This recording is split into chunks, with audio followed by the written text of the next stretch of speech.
Hey guys, Dread Captain James here.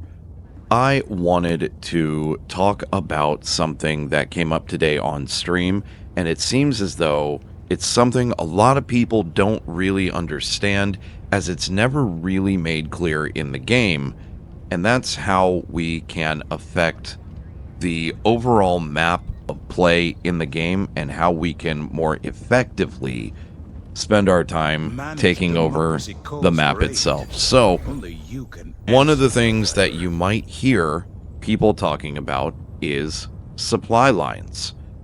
Supply lines, if you look on the map, are going to be interesting little, there you go, little arrows that run from one planet to another. And the big question is, what the heck do these things do, right? Well, in the grand scheme of things, when we're playing this game of chess against the developers, these supply lines mean that if we were to cut off or liberate one of these planets over here, then we automatically gain these planets as liberated as well. Now, why would we care? If we are looking at these planets and we know we need to defend them, then why wouldn't we just simply go to these planets and liberate them one by one, you might ask. And if you notice, this one only has 408 Helldivers on it, and this one has 1,300 Helldivers on it, so they've already got some people on it, whereas these two, 336 and 135.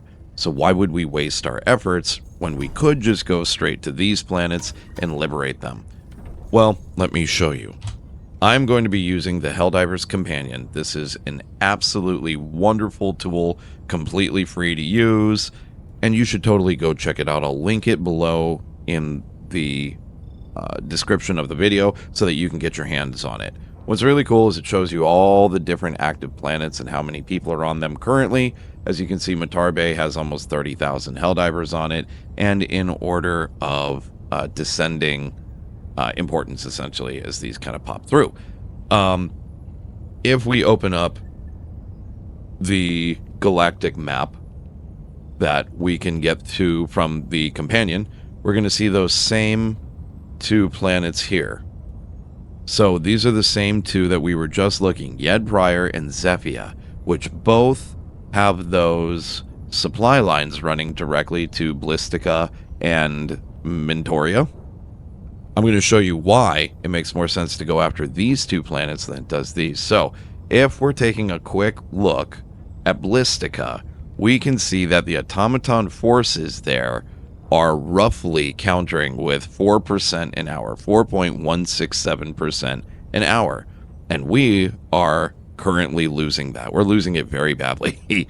It would actually take us 30,000 constantly, 30,000 Helldivers constantly to win this. And we know there's only about 28,000 on Matar Bay, let alone there's only about 400 of us over here right now. So we stand 0% chance of taking this anytime soon. In fact, I think we're going to lose this. Now, if we look at Yed Prior, and again, remember, if we grab Yed Prior, then we win Blistica. If we look at Yed Prior, there's only a 1.5% per hour that the automatons are actually hitting us with, meaning that we could easily take this planet, whereas if we went to Blistica, we would actually need a very large source or very large number of us to take this planet back. So, doesn't take a lot of crazy math to realize that if you take Yed or Zephyr, or in any other case, planets where you might be seeing these similar lines, like here you go, Darius is one running to Fact Bay, but that one's in our control, so there's nothing we can do about it. Fact Bay, however, is directly responsible for Pandion, or I don't know how they pronounce it in the game. You get where I'm going with this, though, right? Or Gatria. You see these supply lines? Those are little cheat lines. You can see where the planets are that you can effectively cut off and win the target planet. Now, I feel like almost nobody knows this, as I was told by people in chat today, that this is something that is not widely known. And honestly, I didn't know it wasn't widely known. I figured a lot of people knew this to begin with. So it kind of shocked me, but I'm actually glad to know this. In game, so you don't always have to reference this. Keep in mind, you don't always have to reference this. In game, here we are back in game, you can see those lines. All you have to do is cursor over, and you can see those lines when you click on these guys. So they added them in a couple patches ago because we all asked for them so that we could actually see the supply lines from within the game and not have to worry about using external stuff. Now, I can't see the decay rate. In other words, I can't see that percentage here. I can just see that if we go here, it's better versus here.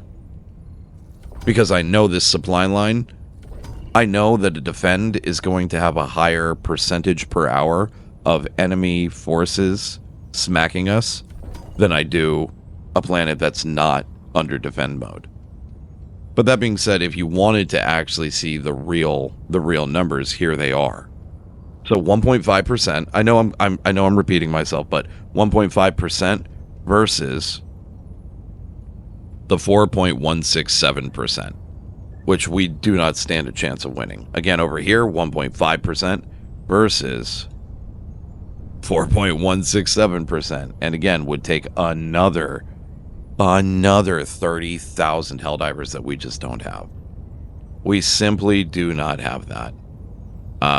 We would need a 7.12% in order to counter this in the time remaining, from what I'm seeing here. So there you have it. It's pretty quick and pretty easy. I hope this makes sense to you. If it doesn't make sense to you, let me know in the comments if there's another way I can help clear it up. This feels like some pretty good information to have, and hopefully we can all start countering the developers in a more meaningful and effective way. Instead of seeing thousands of people on either of these guys, it'd be nice to see them over here working collectively to take over the map. That would be pretty sweet. Okay, that's all I got for you. I hope you guys have a wonderful, wonderful, wonderful rest of your day. Thank you for checking out my video.